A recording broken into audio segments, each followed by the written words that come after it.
This house was built with my money. You should get out. What? But that house is. I stammered. Look, you're just part-time. You couldn't survive without me if we divorced, my husband declared proudly, handing me the divorce papers. I'm 32 years old, and I currently work part-time at a local pharmacy. I met my husband, Lon, at work, and we got married 5 years ago. At his request, I quit my job when we married and became a stay-at-home wife.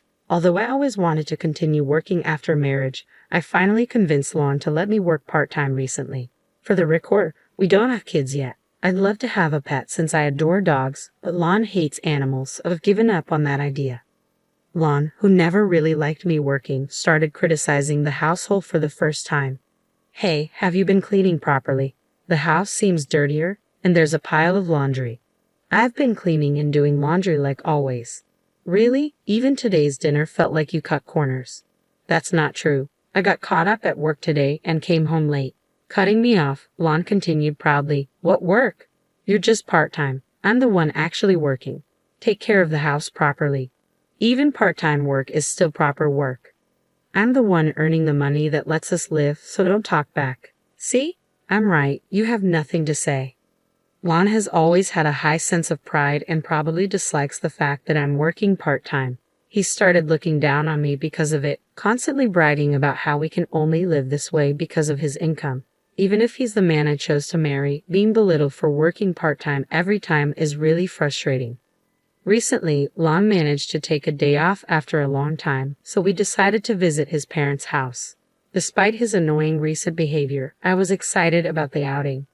Little did I know it would turn into the worst homecoming ever. When we arrived at his parents' home, they warmly welcomed us.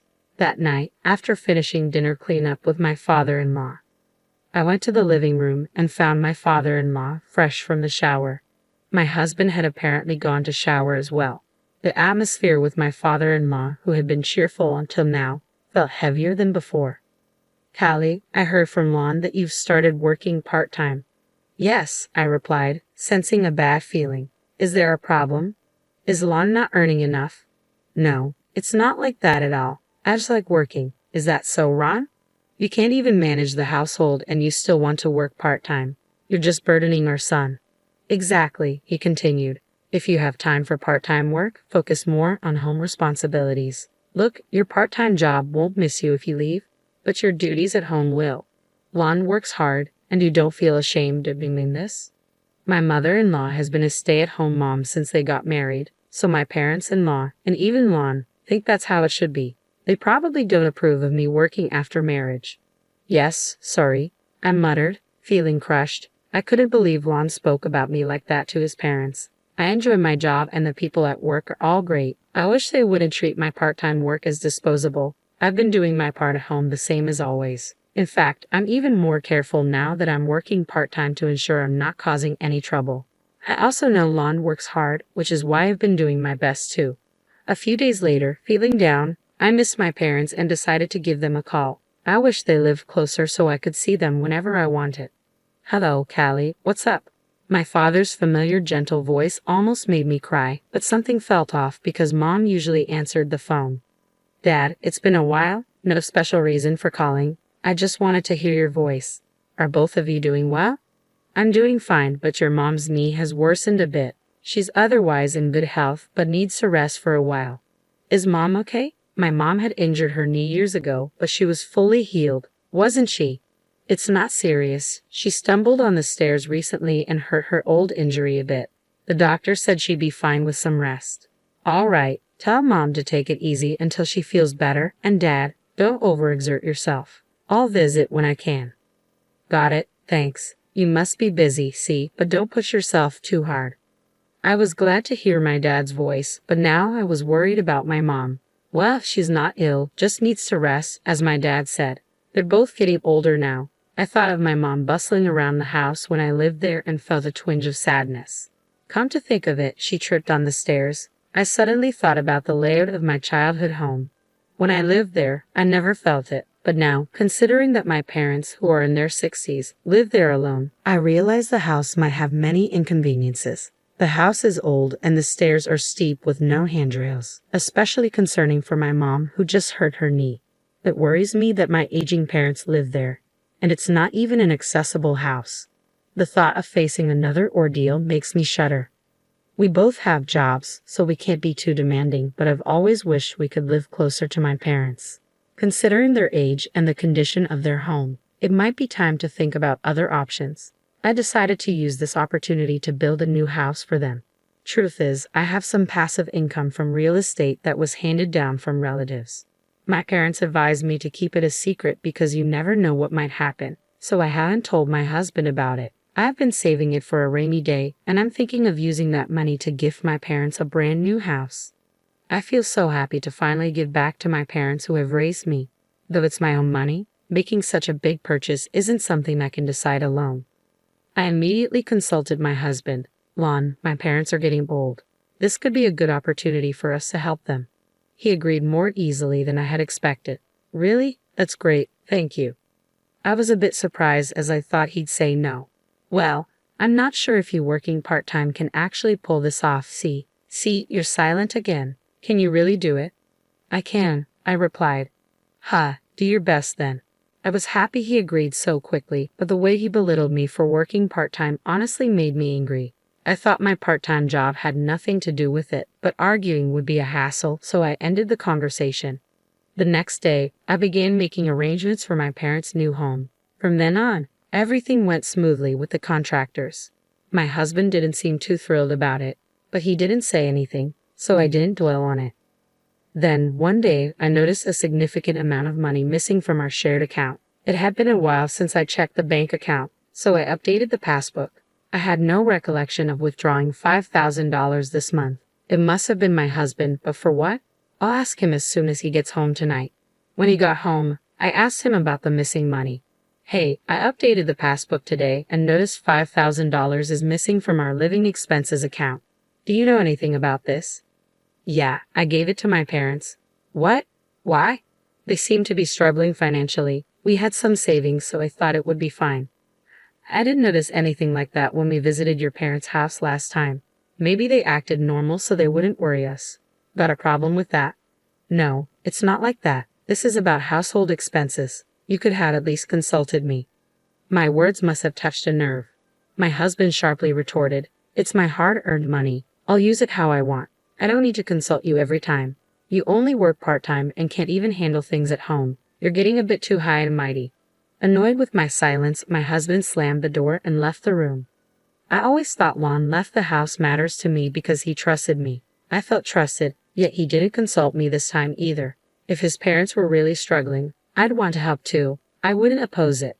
It's been 5 years since we got married, and it hurts to feel like there's zero trust. Things have been awkward since then, but life goes on as usual. We've had our share of fights in these 5 years. This time, too, things returned to normal before we knew it. I did wish he'd apologize, but I didn't want to ruin the mood, so I stayed quiet. In the meantime, our new house was completed. I heard that with newer homes, construction updates can be quick, and it turns out it's true. I was excited and immediately contacted my parents to finalize the moving day. Since I heard the construction would be fast, my parents had been getting things ready. My mom's knee is bad, and dad's not young, so they were handling the lighter tasks. For heavy furniture and appliances, we were going to hire movers. My husband and I planned to help on his day off. Finally, it felt real that I could gift my parents a new house. Little did I know what was about to happen. It was when I checked my husband's schedule for the move. What? Why are we going to your parents' house? We built this house for my parents. What are you talking about? I built this house for my parents. Don't act like you built it. You're just a part-timer. You don't have that kind of money. This house was built with my salary. He was serious. I'm sure I told him that I was building the house for my parents. Could it be that he agreed so easily because he thought it was for his parents? He doesn't know that I have passive income. At this rate, he won't believe that I built the house with my savings. I decided to tell him about my passive income. When I explained, he looked surprised for a moment, but then said, No way that's true. You probably just wanted a new house and made up that lie. He wouldn't believe me no matter what. He claimed that since the house was built with his salary, his parents had a right to live there. The conversation was over before it even began. Feeling like I had no choice, I thought I'd talk about it once more tomorrow. But the next day, my husband suddenly stormed in. This house was built with my money. You should get out. What? But that house is. I built that house with my savings specifically for my parents. Being told to move out all of a sudden really put me in a bind. Well, you're just working part-time, so you wouldn't make it without me if we got divorced. Divorce? Out of nowhere. I couldn't grasp what my husband was saying. Smirking, he handed me a pre-filled divorce application and left for work with a smug look on his face. My husband has been belittling me for so long. He probably never thought I'd actually go through with filing the divorce papers. He might think he's intimidating me, but I can make it without his income. Fed up, I filled out the divorce form and submitted it. I packed my bags and left the house, heading straight for my parents' home. They were surprised to see me, but once they heard the story, they welcomed me warmly. I moved back in with my parents and everything was set up sooner than expected. We started living together in the new house. I was a bit concerned that I hadn't heard anything from my husband, but since I had already filed for divorce, I decided not to worry about it. A little while after I moved in, an unknown moving company showed up. Upon checking, I found out the items were being moved in under my ex-husband's name. According to the movers, my husband and his parents would be arriving soon in their car. They were planning to move into the home where I live with my parents without even asking. We may have been married once, but we're divorced now, so he's a stranger. Moving in like that without asking is both unbelievable and frightening. The movers were also confused. After talking with my parents, we called the police. The police confirmed since the house was in my name and we were already divorced, his entering the house could be considered unlawful entry. When my husband and his parents arrived, they were visibly shaken to see the police. His parents seemed clueless, but my husband finally seemed to understand the reality of the situation. What is going on, Juan? Explain yourself, his parents demanded. He looked extremely rattled, getting grilled by both the police and his own parents. I'd never seen him so flustered. I didn't really want to have anything to do with him anymore, but I decided to submit evidence to the police. I don't know all the details, but from what I heard through mutual friends, he had a tough time. His parents had already canceled their housing arrangements, so they had nowhere to go. There were complaints from the moving company too, and due to the evidence I submitted to the police, things got even worse for him. I had proof of his emotional abuse, audio recordings from times he really got under my skin. After all that drama, I managed to secure a settlement in the divorce. My ex-husband drained his already meager savings and is now living off his parents' support. Word got out at his workplace, making things super awkward for him. I used the settlement money to treat my parents to a vacation. They were thrilled, and so was I. I also invested the rest of the settlement and my savings to start my own business. It was a struggle at first, but now things are picking up and I'm getting some breathing room.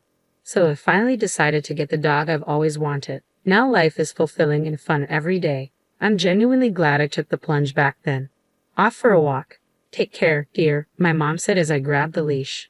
But there's another reason my days are brighter. Oh, hi Kelly, you're walking your dog too. I met this handsome neighbor while walking my dog. Hi, yeah, I'm walking my dog. Do you mind if I join you? Not at all, I replied with a smile.